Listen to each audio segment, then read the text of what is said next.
शांति 11 नवंबर 2020 की प्रातः मुरली बाप दादा की साकार महावाक्य है। बाबा बोले, मीठे बच्चे, तुम अभी वर्ल्ड सर्वेंट हो। तुम्हें किसी भी बात में देह अभिमान नहीं आना चाहिए। प्रश्न है, कौन सी एक आदत ईश्वरीय कायदे के विरुद्ध है जिससे बहुत नुकसान होता है? उत्तर में बाबा ने कहा, कोई भी फिल्मी कहानियाँ सुनना व पढ़ना, नॉवेल्स पढ़ना, यह आदत बिल्कुल बेकायदे है। इससे बहुत नुकसान होता है। बाबा की मना है, बच्चे, तुम्हें ऐसी कोई किताबें नहीं पढ़नी है। अगर कोई बीके ऐसी पुस्तकें पढ़ता है तो तुम एक दो को सावधान करो। गीत है, मुखड़ा देख ले प्राणी। ओम शांति। मीठे मीठे रूहानी बच्चों प्रति रूहानी बाप कहते हैं, अपनी जांच करो कि याद की यात्रा से हम तमोप्रधान से सतोप्रधान तरफ कितना आगे बढ़े हैं, क्योंकि जितना जितना याद करेंगे उतना पाप करते जाएंगे। अब यह अक्षर कहाँ कोई शास्त्र आदि में लिखे हुए हैं, क्योंकि जिसने धर्म स्थापन किया उसने जो समझाया उसके शास्त्र बने हुए हैं, जो फिर बैठ पढ़ते हैं, पुस्तक की पूजा करते हैं।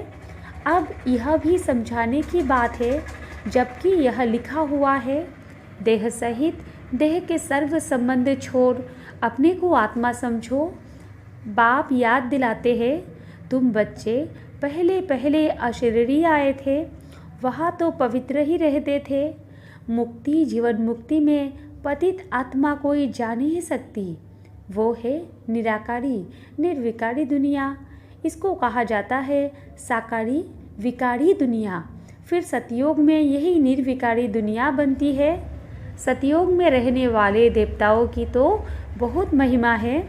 अब बच्चों को समझाया जाता है, अच्छी रीति धारण कर औरों को समझाओ।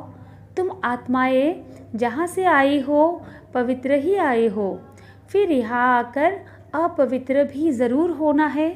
सतयुग को वाइसलेस वर्ल्ड, कलयुग को विशेष वर्ल्ड कहा जाता है।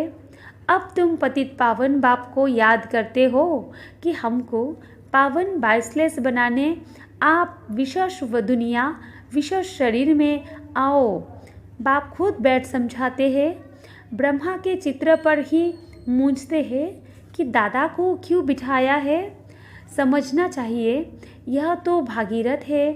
शिव भगवानुवाच है, यह रथ मैंने लिया है क्योंकि मुझे प्रकृति का आधार ज़रूर चाहिए, नहीं तो मैं तुमको पतित से पावन कैसे बनाओ। रोज़ पढ़ाना भी ज़रूर है। अब बाप तुम बच्चों को कहते हैं, अपने को आत्मा समझ मामिकम याद करो। सभी आत्माओं को अपने बाप को याद करना है। कृष्ण को सभी आत्माओं का बाप नहीं कहेंगे, उनको तो अपना शरीर है। तो यह बाप बहुत सहज समझाते हैं। जब भी किसी को समझाओ तो बोलो, बाप कहते हैं, तुम अशरीरी आए, अब अशरीरी बनकर जाना है। वहाँ से पवित्र आत्मा ही आती है। भल कल कोई आते तो भी पवित्र है, तो उनकी महिमा ज़रूर होगी। सन्यासी उदासी गृहस्थी जिनका नाम होता है, ज़रूर उनका यह पहला जन्म है ना। सन्यासी उदासी गृहस्थी जिनका नाम होता है, ज़रूर उनका यह पहला जन्म है ना। उनको आना ही है धर्म स्थापन करने। जैसे बाबा गुरु नानक के लिए समझाते हैं, अब गुरु अक्षर भी कहना पड़ता है, क्योंकि नानक नाम तो बहुतों का है ना। जब किसकी महिमा की जाती है तो उस मतलब से कहा जाता है, ना कहे तो अच्छा नहीं।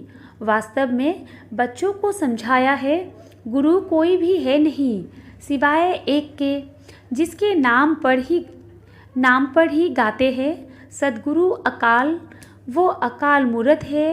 अर्थात जिसको काल न खाए वो है आत्मा। तब यह कहानियाँ आदि बैठ बनाई है। फिल्मी कहानियों की किताब नॉवेल्स आदि भी बहुत पढ़ते हैं। बाबा बच्चों को खबरदार करते हैं, कभी भी कोई नॉवेल आदि नहीं पढ़ना है। कोई कोई को आदत होती है। यहाँ तो तुम सौभाग्यशाली बनते हो। कोई बीके भी नॉवेल्स पढ़ते हैं, इसलिए बाबा सब बच्चों को कहते हैं कभी भी किसको नॉवेल पढ़ता देखो तो झट उठाकर फाड़ दो, इसमें डरना नहीं है। हमको कोई श्राप न दे व गुस्से ना हो, ऐसी कोई बात नहीं। तुम्हारा काम है एक दो को सावधान करना। फिल्म की कहानियाँ सुनना या पढ़ना बेकायदे है।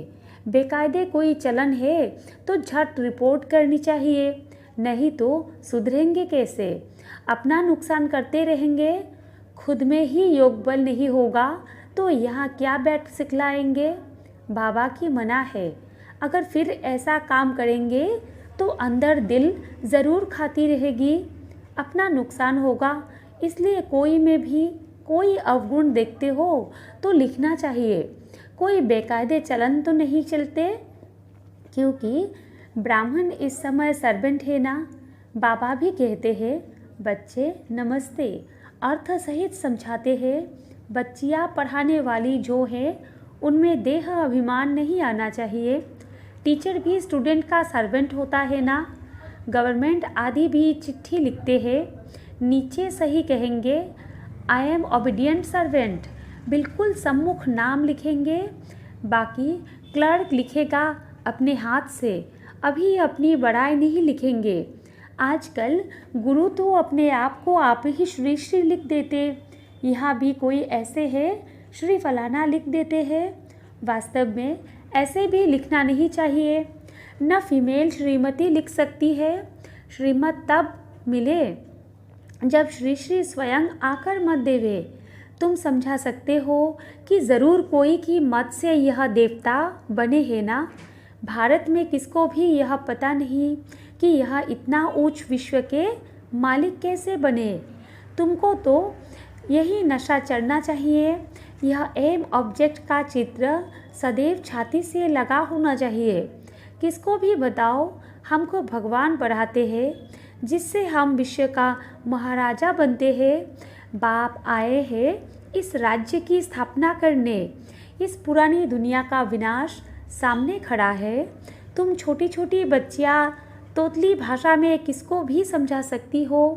बड़े बड़े सम्मेलन आदि होते हैं, उनमें तुमको बुलाते हैं। यह चित्र तुम ले जाओ और बैठकर समझाओ। भारत में फिर से इन्हों का राज्य स्थापन हो रहा है। कहाँ भी बड़ी भरी सभा में तुम समझा सकते हो। सारा दिन सर्विस का ही नशा रहना चाहिए।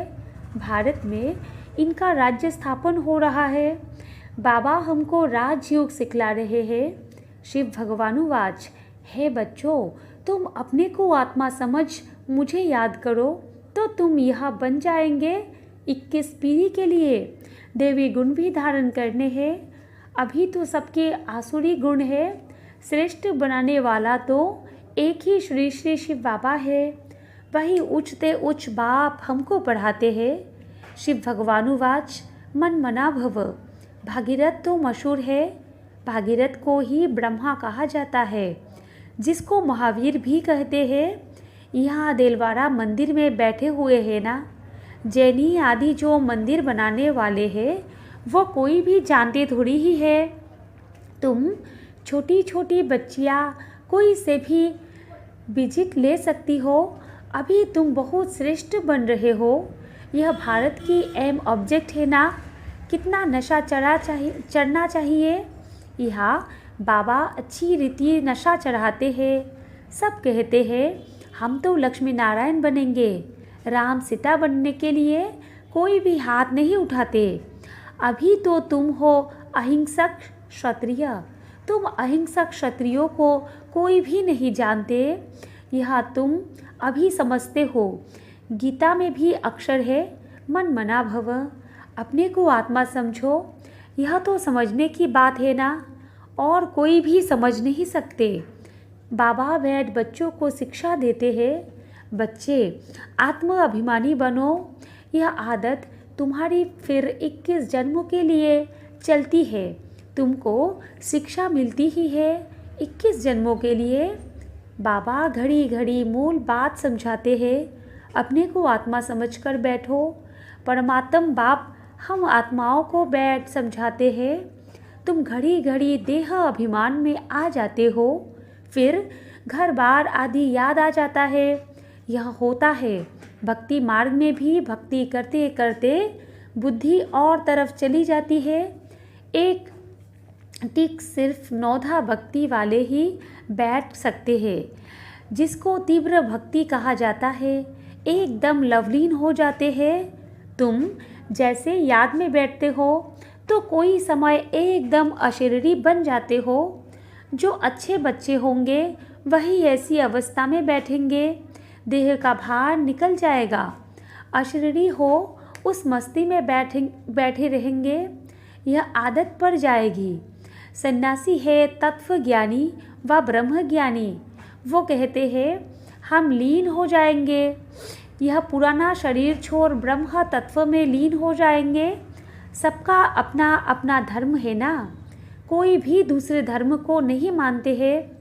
आदि सनातन देवी देवता धर्म वाले भी तमोप्रधान बन गए हैं। गीता का भगवान कब आया था, गीता का योग कब था, कोई भी नहीं जानते। तुम जानते हो इस संगम योग पर ही बाप आकर राजयोग सिखलाते हैं, तमोप्रधान से सतोप्रधान बनाते हैं। भारत की ही बात है। अनेक धर्म भी थे ज़रूर। गायन है एक धर्म की स्थापना, अनेक धर्म का विनाश। सतयुग में था एक धर्म, अभी कलयुग में है अनेक धर्म। फिर एक धर्म की स्थापना होती है। एक धर्म था अभी नहीं है, बाकी सब खड़े हैं। बड़ के झाड़ का मिसाल भी बिल्कुल ठीक है। फाउंडेशन है नहीं, बाकी सारा झाड़ खड़ा है। वैसे इसमें भी देवी देवता धर्म है नहीं। आदि सनातन देवी देवता धर्म जो तना था वो अब प्राय लोप हो गया है। फिर से बाप स्थापना करते हैं। तुम जानते हो इस संगम योग पर ही बाप आकर राजयोग सिखलाते हैं, तमोप्रधान से सतोप्रधान बनाते हैं। भारत की ही बात है। अनेक धर्म भी थे ज़रूर। गायन है एक धर्म की स्थापना, अनेक धर्मों का विनाश। सतयुग में था एक धर्म, अभी कलयुग में है अनेक धर्म। फिर एक धर्म की स्थापना होती है। एक धर्म था अभी नहीं है, बाकी सब खड़े हैं। बड़ के झाड़ का मिसाल भी बिल्कुल ठीक है। फाउंडेशन है नहीं, बाकी सारा झाड़ खड़ा है। वैसे इसमें भी देवी देवता धर्म है नहीं। आदि सनातन देवी देवता धर्म जो तना था वो अब प्राय लोप हो गया है। फिर से बाप स्थापन करते हैं। बाकी इतने सब धर्म तो पीछे आए हैं। फिर चक्र को रिपीट ज़रूर करना है, अर्थात पुरानी दुनिया से फिर नई दुनिया होनी है। नई दुनिया में नए इन्हों का राज्य था। तुम्हारे पास बड़े चित्र भी है, छोटे भी है। बड़ी चीज़ होगी तो देखकर पूछेंगे यह क्या उठाया है। बोलो हमने वो चीज़ उठाई है जिससे मनुष्य बेगर टू प्रिंस बन जाए। दिल में बड़ा उमंग, बड़ी खुशी रहनी चाहिए। हम आत्माएं भगवान के बच्चे हैं। आत्माओं को भगवान पढ़ाते हैं। बाबा हमको नैनों पर बिठाए ले जाएंगे। इस छीछी दुनिया में तो हमको रहने का नहीं है। आगे चल त्राही त्राही करेंगे। बात मत पूछो, करोड़ों मनुष्य मरते हैं। यह तो तुम बच्चों की बुद्धि में है। हम इन आँखों से जो देखते हैं यह कुछ भी रहना नहीं है। यहाँ तो मनुष्य है कांटों मिसल। सतयुग में है फूलों का बगीचा।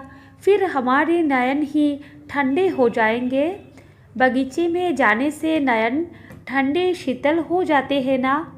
तो तुम अभी पद्मा पद्म भाग्यशाली बन रहे हो। ब्राह्मण जो बनते हैं उनके पाँव में पद्म है। तुम बच्चों को समझाना चाहिए हम यह राज्य स्थापन कर रहे हैं, इसलिए बाबा ने बेज बनवाए हैं। सफ़ेद साड़ी पहनी हुई हो, बेज लगा हो, इसमें स्वतः सेवा होती है। मनुष्य गाते हैं आत्मा परमात्मा अलग रहे बहुकाल, परंतु बहुकाल का अर्थ कोई भी समझते नहीं। तुमको बाप ने बताया है कि बहुकाल अर्थात 5000 वर्ष के बाद तुम बच्चे बाप से मिले हो। तुम यह भी जानते हो कि इस सृष्टि में सबसे नामी गिरामी है यह राधे कृष्ण। यह सतयुग के फर्स्ट प्रिंस प्रिंसेस है।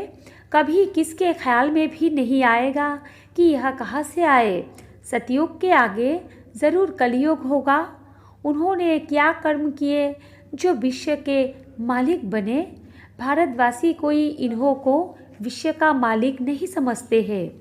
इनका जब राज्य था तो भारत में और कोई धर्म था नहीं। अभी तुम बच्चे जानते हो बाप हमको राजयोग सिखा रहे हैं। हमारी एम ऑब्जेक्ट यह है। भर मंदिरों में उन्हों के चित्र आदि है, परंतु यह थोड़े ही समझते हैं कि इस समय यह स्थापना हो रही है। तुम्हारे में भी नंबरवार समझते हैं। कोई तो बिल्कुल ही भूल जाते हैं। चलन ऐसी होती है जैसे पहले थी। यह समझते तो बहुत अच्छा है। यहाँ से बाहर निकले खलास। सर्विस का शौक़ रहना चाहिए। सबको यह पैगाम देने की युक्ति रचे। मेहनत करनी है, नशे से बताना है। शिव बाबा कहते हैं मुझे याद करो तो पाप मिट जाएंगे। हम एक शिव बाबा के सिवाय और किसको याद नहीं करते हैं। अच्छा, मीठे मीठे सिकिला दे बच्चों प्रति माता पिता बाप दादा का याद प्यार और गुड मॉर्निंग। रूहानी बाप की रूहानी बच्चों को नमस्ते और हम रूहानी बच्चों की रूहानी माता पिता बाप दादा को भी याद प्यार गुड मॉर्निंग और नमस्ते नमस्ते नमस्ते। धारणा के लिए मुख्य सार 1 नंबर पॉइंट में है एम ऑब्जेक्ट का चित्र सदा साथ रखना है। नशा रहे कि अभी हम श्रीमत पर विश्व का मालिक बन रहे हैं। हम ऐसे फूलों के बगीचे में जाते हैं जहां हमारे नयन ही शीतल हो जाएंगे। 2 नंबर पॉइंट है सर्विस का बहुत बहुत शौक़ रखना है। बड़े दिल व उमंग से बड़े बड़े चित्रों पर सर्विस करनी है। बेगर टू प्रिंस बनना है। वरदान है यज्ञ सेवा द्वारा सर्व प्राप्तियों का प्रसाद प्राप्त करने वाले ऑलराउंड सेवादारी भव। विस्तार है संगम योग पर ऑलराउंड सेवा का चांस मिलना यह भी ड्रामा में एक लिफ्ट है। जो प्यार से यज्ञ की ऑलराउंड सेवा करते हैं उन्हें सर्व प्राप्तियों का प्रसाद स्वतः प्राप्त हो जाता है। वे निर्विघ्न रहते हैं। एक बारी सेवा की और 1000 बार सेवा का फल प्राप्त हो गया। सदा स्थूल सूक्ष्म लंगर लगा रहे। किसी को भी संतुष्ट करना यह सबसे बड़ी सेवा है। मेहमान निवाजी करना यह सबसे बड़ा भाग्य है। स्लोगन है स्वमान में स्थित रहो तो अनेक प्रकार के अभिमान स्वतः समाप्त हो जाएंगे। अच्छा, ओम शांति।